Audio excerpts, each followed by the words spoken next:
दोस्तों ये वीडियो मेरे खुद के अनुभव पर आधारित है और मैं आपसे एक सवाल यहाँ पर करना चाहता हूँ कि अगर आप अपने जीवन से खुश हैं तो फिर ये वीडियो आपके लिए नहीं है। लेकिन अगर आपको अपनी ज़िंदगी से कोई गिला शिकवा है, कोई परेशानी है, कोई बड़ी चिंता है जो आपको सोने नहीं दे रही है, तो फिर ये वीडियो आपके लिए है। और सबसे पहले मैं आपसे एक सवाल करना चाहूँगा। ये सवाल मैंने खुद से भी किया था और वो सवाल ये है कि आप क्या चाहते हैं अपनी ज़िंदगी में? आखिर आप चाहते क्या हैं? देखो, ज़िंदगी को बिताने के दो रास्ते होते हैं।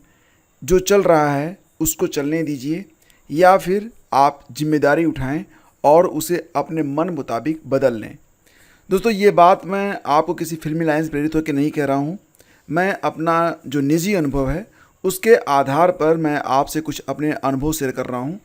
सबसे पहले फ्रेंड्स, अगर आपको अपनी ज़िंदगी में कोई बड़ी परेशानी है, आपको लग रहा है कि कोई भी समस्या है जो आपको इतना अधिक अधीर कर चुकी है, परेशान कर चुकी है, आप इतने अधिक परेशान हो चुके हैं कि आपका मन करता है कि अब मतलब क्विट करने का मन कर रहा है, तो बिल्कुल ध्यान रखिएगा कि समस्या को छोड़ देने में उसका समाधान नहीं होता है।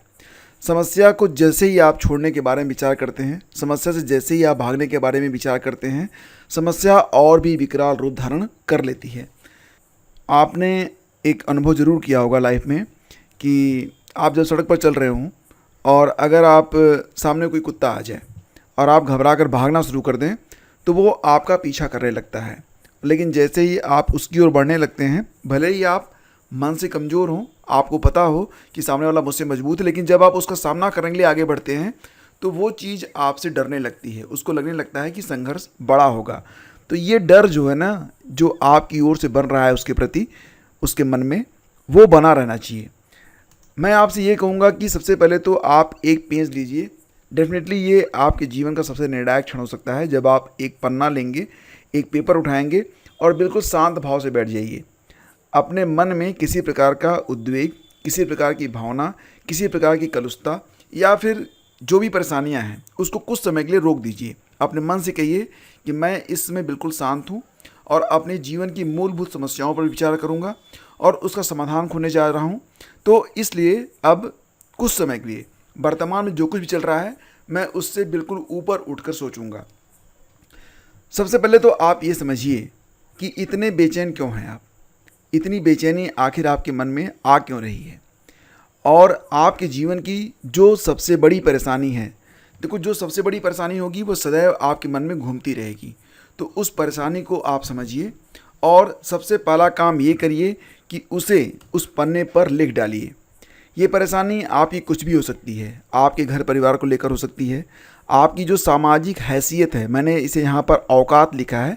औकात का मतलब आप समझ रहे होंगे। औकात से ये पता चलता है कि समाज में आप औरों से थोड़े से ऊपर हैं या औरों से नीचे हैं या फिर औरों के बराबर हैं। आपकी जो हैसियत है समाज में वो क्या है? लोगों का आपके प्रति व्यवहार क्या है? क्या वो उस तरीके का सम्मानजनक व्यवहार आपके साथ करते हैं जो कि आप चाहते हैं, या फिर आपको लगता है कि लोगों का जो व्यवहार है आपके प्रति वो सम्मानजनक नहीं है, बल्कि यूँ कहिए कि अपमानजनक है? और वह बात जो आपको सबसे ज़्यादा परेशान करती है, यही बात तो आपको सबसे ज़्यादा आगे भी ले जाने वाली है। तो इस बात को तो सबसे पहले लिखिए और यकीन मानिए कि ये जो सबसे अधिक परेशान करने वाली बात है, इसे ही आपको अपनी ताकत में बदलना है। और बस लोगों को या फिर दुनिया को या फिर उस समस्या को ये दिखाना है कि तुझसे कमज़ोर तो मैं बिल्कुल भी नहीं हूँ और मुझे इतना हल्का मत समझ लेना। और एक अंतिम बात, आपको फिर एक विचार ये करना है कि आपके जीवन की जो सबसे बड़ी बड़ी परेशानियां हैं, आप 3 परेशानी ज़्यादा मत लिखना। अगर 3 से ज़्यादा आपने लिख दिया ना, तो यकीन मानना कि आप खुद ही कंफ्यूज हो जाओगे कि समस्या बड़ी कौन सी है। और बिल्कुल सोच के लिखना, इसमें भले ही आपको समय लग जाए। और फिर आपको उसका हल सोचना है। आपको उसका हल सोचना है कि जो आपकी ज़िंदगी है उसे इसी तरह काटना है। बेशक इसका जवाब नहीं में आएगा, क्योंकि कोई भी दर्द के साथ जीना नहीं चाहता है। तो अगर इसे बेहतर बनाना है तो एक सवाल आपके सामने आएगा कि इस परेशानी का फिर हल क्या है? आखिर जिस समस्या का मैं सामना कर रहा हूँ, जिसकी वजह से मेरी सांसें भारी हैं, जिसकी वजह से मुझे दुनिया अच्छी नहीं लगती है, जिसकी वजह से मुझे ये लगता है कि आगे जो कुछ भी चल रहा हो, आप दिवाली मना रहे हो, मन में बोझ है, होली मना रहे हो, मन में बोझ है, जीवन की सारी जो खुशियां हैं जिसमें आप पहले खुश हुआ करते थे, वो खुशियां आपके मन को छू नहीं पा रही हैं। आप एक अलग ही दुनिया में हो, आप एक अलग ही बोझ लेके चल रहे हो। आपको लगता है कि जीवन मतलब इतना जो है भारी, इतना बोझिल क्यों होता जा रहा है। तो उस परेशानी का हल खोजना दोस्तों बहुत ही ज़रूरी हो जाता है। इस परेशानी का हल क्या है, ये तो आप ज़रूर सोच लीजिए। अगर आपको लगता है कि आपकी जो सामाजिक हैसियत है उसी की वजह से ये सारी परेशानियां मुझे फेस करनी पड़ रही हैं, तो अपनी जो सामाजिक हैसियत है, जो आपकी औकात है, उसको बड़ा करने के लिए आखिर आप करेंगे क्या? क्या समाधान है उसका? अगर नौकरी ही आपकी समस्या का समाधान है, तो कैसी नौकरी, वो कौन सी नौकरी चाहिए आपको जो कि आपकी समस्याओं से आपको मुक्ति दिला देगी? देखो, एक बात ध्यान रखना, आप नौकरी करें, बिजनेस करें, कुछ भी करें, जीवन का जो अंतिम लक्ष्य होता है वो ये होता है कि आप एक सम्मानजनक और खुशहाल ज़िंदगी बिता सकें। ज़्यादा पैसा कमाने की कोई ज़रूरत नहीं है, कम पैसे की कोई ज़रूरत नहीं है, बस आपका जीवन जो है ना वो खुशहाल होना चाहिए। अगर आप खुश हैं तो अच्छी बात है, अगर आप खुश नहीं हैं तो आपको बस अपनी खुशहाली के लिए ही परिश्रम करना है, रास्ता बनाना है। एग्जैक्टली लाइफ में और कुछ भी नहीं है अगर आप खुश नहीं हैं। आप कितना भी पैसा कमा लें, अगर आप खुश नहीं हैं तो वो पैसा व्यर्थ है। लेकिन अगर आपके पास लिमिटेड पैसा है, केवल अपनी ज़रूरतें ही आप पूरी कर पाते हैं, लेकिन फिर भी अगर आप खुश हैं तो आप दुनिया के सबसे सुखी इंसान हैं। तो बेशक अगर आपको सुखी होने की परिभाषा पूछा जाए तो यहाँ पर इसका अर्थ ये नहीं होगा कि हम आर्थिक रूप से बहुत अधिक संपन्न हैं इसलिए हम सुखी हैं, नहीं। इसका मतलब ये होगा कि हम कितने खुश हैं।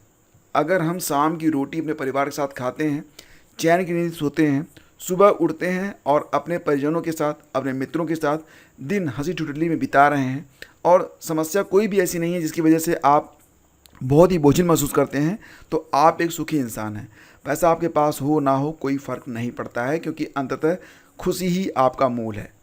एक बात और भी याद रखिएगा कि अगर आपको ये लगता है कि नौकरी ही मेरी समस्या का एकमात्र हल है, तो फिर एक बात का और ध्यान रखिएगा कि कभी कभी लोग ना भावावेश में आ जाते हैं और एक अति मानवीय लक्ष्य निर्धारित कर लेते हैं अपने लिए। जैसे कि बहुत सारे लोग ये कहते हैं कि 3 महीने पढ़कर मैं यूपीएससी क्रैक कर लूँगा, और फिर वो एक ऐसा टाइम टेबल बना लेते हैं जिसमें उनका जो स्टडी टाइम है वो 18 घंटे का हो जाता है। यकीन मानिए दोस्तों कि 18 घंटे, हमारा शरीर इस प्रकार से बना ही नहीं है कि हम 18 घंटे मानसिक काम कर सकें।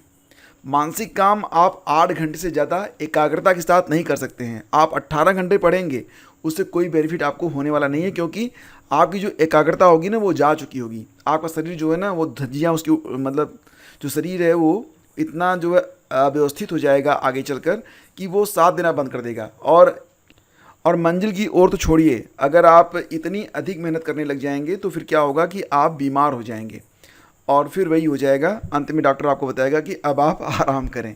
इसलिए अति मानवीय लक्ष्य निश्चित ना करें। हाँ, डेडिकेशन आपके मन में होना चाहिए। आपके मन में ये होना चाहिए कि एक निश्चित समय में मुझे एक निश्चित लक्ष्य को प्राप्त करना है। वर्तमान समय में वो निश्चित गोल, वो निश्चित जो लक्ष्य है मेरा क्या हो सकता है। तो इसके लिए आप अगर स्टडी टाइम फिक्स कर रहे हैं तो उतना ही पढ़ें जितने में आप खुद को कंफर्टेबल रख सकें। अगर आप 12-14 घंटे भी आसानी से पढ़ लेते हैं, आपकी एकाग्रता बनी रहती है, तो ये अच्छी बात है। लेकिन शुरुआत में जब आप स्टार्ट करें तो इसे 8 घंटे तक रखें, फिर आपकी क्षमता जो है वो अपने आप बढ़ने लगेगी, और फिर उसे आप निश्चित कर सकते हैं कि कितना अधिक समय मुझे अपनी स्टडी में अपने लक्ष्य के लिए देना है। लेकिन कोशिश ये करिए कि मैक्सिमम टाइम आप जो कुछ भी करें वो आपके लक्ष्य से ही संबंधित हो, क्योंकि ये एक तपस्या की तरह होता है और इस तपस्या का फल ही आपको अंततः मिलना है। तो आपकी तपस्या जितनी अधिक घनी होगी उसी प्रकार आपको उसका फल भी प्राप्त होगा। सबसे पहले फ्रेंड्स, तो आप ये डिसाइड करिए कि आपको अगर नौकरी चाहिए तो कैसी नौकरी चाहिए। आप शिक्षक बनना चाहते हैं तो कौन से शिक्षक, अगर आप प्रशासन में जाना चाहते हैं तो किस कैटेगरी में, आप यूपीएससी क्रैक करेंगे, यूपीपीएससी क्रैक करेंगे, या फिर मतलब आपकी क्षमताएँ क्या हैं, वास्तविक क्षमताएँ आप समझ लीजिए। या फिर आप ग्रुप सी या ग्रुप डी की नौकरी करना चाहते हैं, वो कौन सी नौकरी है जिससे आपकी समस्या का समाधान हो जाएगा। उस नौकरी के बारे में अच्छे से समझ लीजिए। अच्छे से जान लीजिए और इसके बाद उसकी तैयारी में आपको लग जाना है, क्योंकि अब आपने ये सोच लिया है कि यही एकमात्र एक ऐसी चीज़ है, यही मेरी वो मंजिल है जिसके बाद इस जीवन की जो कठिनाइयाँ हैं, जो परेशानियाँ हैं, मेरे जीवन का जो दर्द है वो मैं दूर कर सकता हूँ। और दोस्तों, अगर ये नौकरी आपके लिए एक दवा है तो फिर इसके लिए आपको पूरी शिद्दत से प्रयास करना होगा, क्योंकि अगर यही चीज़ आपके जीवन को बेहतर बना सकती है तो अपने जीवन को बेहतर बनाने के लिए आपको इंतज़ार नहीं करना है कि मैं अपने जीवन को फला टाइम से बेहतर बनाऊंगा। जो भी आपको बनना है, जो भी आपको चाहिए, उसके लिए आज से ही और अभी से अपने प्रयास शुरू कर दें और उस पीड़ा को, उस दर्द को, उस अपमान को और उस स्थिति को, अपनी परिस्थितियों को याद रखिए जिसके लिए आप ये प्रयास शुरू करने जा रहे हैं। ये चीज़ें ही आपको मोटिवेट करेंगी। आपकी जो सबसे बड़ी पीड़ा है, जिससे मुक्ति के लिए आपने ये कदम उठाया है, उस पीड़ा को याद रखिएगा, क्योंकि आप ये मान चलिएगा कि अगर इस पीड़ा से मुझे निजात पाना है तो मुझे इस लक्ष्य को हासिल करना ही करना है, इसके अलावा मेरे पास कोई विकल्प नहीं है। और देखो दोस्तों, अगर ये मंजिल, ये लक्ष्य ही आपकी जो है मंजिल है, तो फिर याद रखिए कि आप उस मंजिल के सबसे योग्य उम्मीदवार हैं। ये बात आपको साबित करनी पड़ेगी, ताकि सीटें ज़्यादा हों कम हो कोई फ़र्क ना पड़े, आप अपनी मंजिल तक ज़रूर पहुँचें, क्योंकि यही मंजिल, यही जो पोजीशन है, यही जो स्थिति है, यही जो आपका लक्ष्य है, यही तो आपकी ज़िंदगी को खुशहाल बनाएगा, आपकी पीड़ाओं से आपको मुक्ति दिलाएगा। तो उस पद के लिए सबसे योग्य उम्मीदवार बनिए। और जो लोग यहाँ पर ये डिसाइड करेंगे कि इसके लिए हम दिन, तारीख, महीना निर्धारित करेंगे, उसके बाद तैयारी स्टार्ट करेंगे, तो भाई फिर इसके मतलब ये है कि आप उस दर्द के लिए तैयार हैं और आप कॉम्प्रोमाइज़ करना चाहते हैं कि चलो जीवन में कुछ बेहतर हो गया तो अच्छी बात, अगर नहीं हुआ तब भी ये दर्द इतना भी मुश्किल नहीं है कि इसको मैं, मतलब इसके साथ मैं जी ना सकूं। अगर ऐसी बात है तो फिर तो ये जो लक्ष्य है ना, उसके लिए आप कमज़ोर पड़ जाओगे। आपको दो में से एक रास्ता चुनना पड़ेगा, जान लड़ा दो या फिर जाने दो। बस दो ही ऑप्शन है, जान लड़ा दो या फिर जाने दो।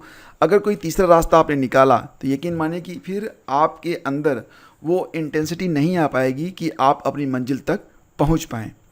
तो फ्रेंड्स, याद रखिए, तुलसीदास ने लिखा है कि जहीं के जहीं पर सत्य सने हूँ, सोते ही मिलहीं न कछु संदेह हूँ। यानी कि अगर आपका एक सच्चा विश्वास है कि एक दिन जीवन में मुझे ये हासिल होके रहेगा, तो वो वस्तु, वो चीज़ आपको हासिल हो जाएगी, बशर्ते कि उसके लिए आप सच्चे मन से प्रयास करना शुरू कर दें और उसके लिए देरी बिल्कुल ना करें।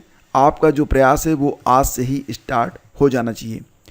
वीडियो को यहीं पर समाप्त करते हैं फ्रेंड्स, और मिलते हैं आपसे अगले वीडियो में। अगर ये सेशन आपको अच्छा लगा है तो इसे लाइक और शेयर कर दीजिएगा। धन्यवाद आपका।